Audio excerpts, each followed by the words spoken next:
సరూర్ నగర్ స్టేడియంలో కాంగ్రెస్ సభ utter flop అయింది. 3 లోక్సభ సెగ్మెంట్లో మడి సభలో ముచ్చటగా 3 డజన్ల మంది లేరు. స్టేడియంలో ఖాళీ కుర్చీలే దర్శనమిచ్చాయి. జనం కోసం 45 నిమిషాల పాటు రాహుల్ ఎదురుచూపు చూడాల్సిన పరిస్థితి నెలకొంది.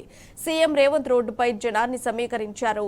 రాష్ట్రంలో కాంగ్రెస్ పని ఖతమైనట్టేనని సరూర్ నగర్ సభతో స్పష్టమవుతోంది.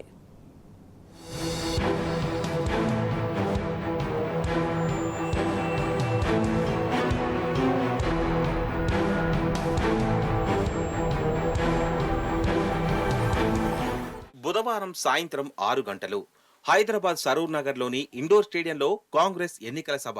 చేవెళ్ల, మల్కాజ్గిరి, భువనగిరి 3 పార్లమెంటరీ నియోజకవర్గాల ప్రచార సభ. కాంగ్రెస్ అధికారంలో ఉన్న రాష్ట్రంలో పార్టీ బల ప్రదర్శనకు బహిరంగ వేదిక. వచ్చింది కాంగ్రెస్ మాజీ అధ్యక్షుడు, ప్రధాని అభ్యర్థి, పార్టీ జాతీయ స్టార్ క్యాంపెయినర్ రాహుల్ గాంధీ. ఆయన అక్కడికి వచ్చేలోగా సభ నిండలేదు. పట్టుమని 100 మంది కూడా అక్కడ లేరు. కుర్చీలు ఖాళీగా ఉన్నాయి. జనం లేరన్న విషయం తెలుసుకున్న రాహుల్ బయటే ఆగిపోయారు. క్యారవాన్ కూడా దిగలేదు. కాంగ్రెస్ నేతల్లో ఆందోళన మొదలైంది.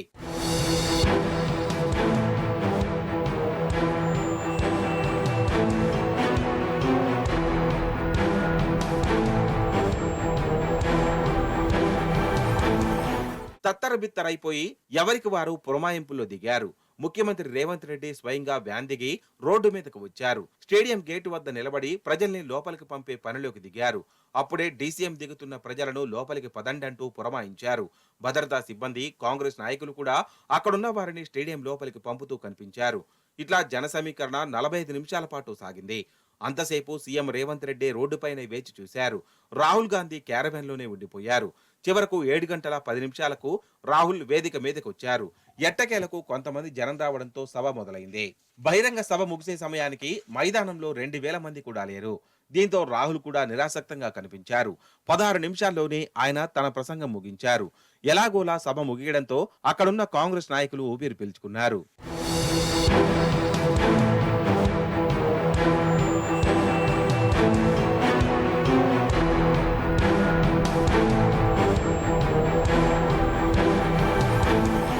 కానీ అప్పటికే రాజకీయ వర్గాల్లో దుమారం చెలరేగింది. కాంగ్రెస్ లో కలవరం మొదలైంది.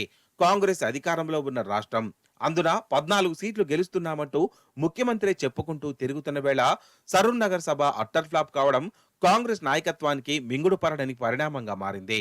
పార్టీ రాష్ట్ర సారథి ముఖ్యమంత్రి రేవంత్ స్వయంగా రోడ్డు మీదకు వచ్చి జన సమీకరణకు దిగడంతో కాంగ్రెస్ శ్రేణులు నివ్వెరపోయాయి. పార్లమెంటు ఎన్నికలపై అంతో ఇంతో ఆశలు పెట్టుకున్న పార్టీ శ్రేణుల్లో ఒక్కసారిగా నిస్తేజం ఆవరించింది. రాహుల్ ముందే రాష్ట్ర కాంగ్రెస్ పరువు గంగలో కలిసినట్టయిందని వాపోయారు. జన సమీకరణలో విఫలం కావడంతో సభా వేదిక వద్ద నేతల మీద రేవంత్ రెడ్డి ఆగ్రహం వ్యక్తం చేసినట్టు తెలిసింది.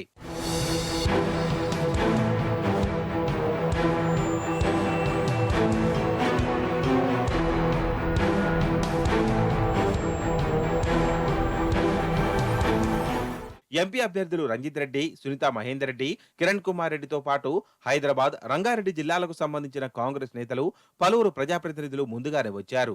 సరిగ్గా 6 గంటల సమయంలో రాహుల్ గాంధీతో పాటు సీఎం రేవంత్ రెడ్డి, పార్టీ రాష్ట్ర ఇన్ఛార్జ్ దీప్దాస్ మున్షి, మంత్రి ఉత్తమ్ కుమార్ రెడ్డి, ఎమ్మెల్యే రాజగోపాల్ రెడ్డి, నేతలు అంజన్ కుమార్ యాదవ్, రంగారెడ్డి డీసీసీ అధ్యక్షుడు చల్లా నరసింహారెడ్డి తదితరులు అక్కడికి చేరుకున్నారు. కానీ అప్పటికే సభా ప్రాంగణంలో కనీసం 100 మంది కూడా లేని పరిస్థితి. దీంతో ఏం చెయ్యాలో తెలియక రాహుల్ గాంధీ తన వాహనంలోనే ఉండిపోయారు. రేవంత్ రెడ్డి స్టేడియం వెలుపలికి వెళ్లి ప్రజలు సభా ప్రాంగణంలోకి వెళ్లేలా పురమాయించారు. పైగా వస్తున్న డీసీఎంలో కూడా పలుచగా వచ్చే జనాన్ని వెంటనే స్టేడియంలోకి వెళ్లేలా సీఎం, ఇతర నేతలు పోలీసులకు సూచనలు చేస్తూ వచ్చారు.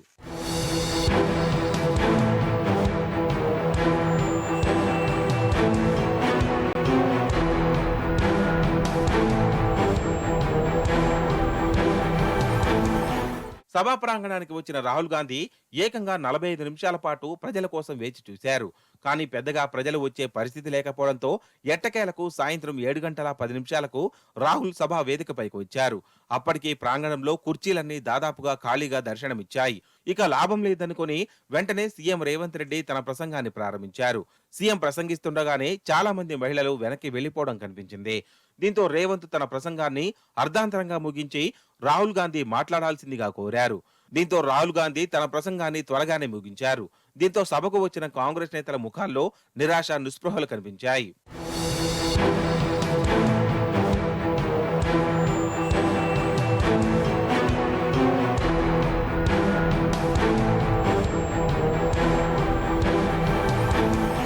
మల్కాజ్గిరి చేవెళ్ల లోక్సభ స్థానాల మధ్యలో ఉన్న ఈ సభా ప్రాంగణం చుట్టుపక్కల భువనగిరి లోక్సభ స్థానం పరిధిలోని ప్రాంతాలకు చెందిన వారు కూడా పెద్ద ఎత్తున నివాసం ఉంటున్నారు.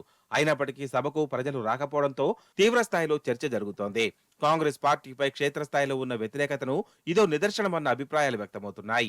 రాహుల్ సభలో ఖాళీ కుర్చీలు కనపడడం కన్నా ముఖ్యమంత్రి సహా నేతలందరూ రోడ్డు మీదకి వచ్చి ప్రజల్ని సభలోకి పంపేందుకు ప్రయత్నించడం చూసి అక్కడున్న వారు నివ్వెరపోయారు.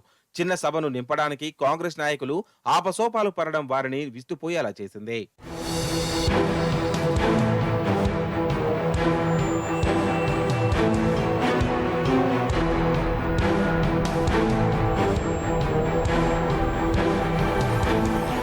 కాంగ్రెస్ ప్రచార డంక సరూర్ నగర్ సభతో బద్దలైంది. లోక్సభ ఎన్నికల్లో ఆ పార్టీ తెలంగాణలో కనీసం ఒక సీటైనా గెలుస్తుందన్న అనుమానాలు మొదలయ్యాయి. 3 పార్లమెంటరీ నియోజకవర్గాల ఉమ్మడి సభకు నాయకులు, అభ్యర్థులు జన సమీకరణ చేయలేదా, లేక చేసినా జనం రాలేదా అన్న ప్రశ్నలు మొదలయ్యాయి. చేవెళ్ల, మల్కాజ్గిరి, భువనగిరి పార్లమెంటు సెగ్మెంట్లలో ఈసారి కాంగ్రెస్ కథ ఒడిసినట్టేనని, ఆ పార్టీకి ఓటమి ఖాయమైనట్టుగా కనిపిస్తోంది.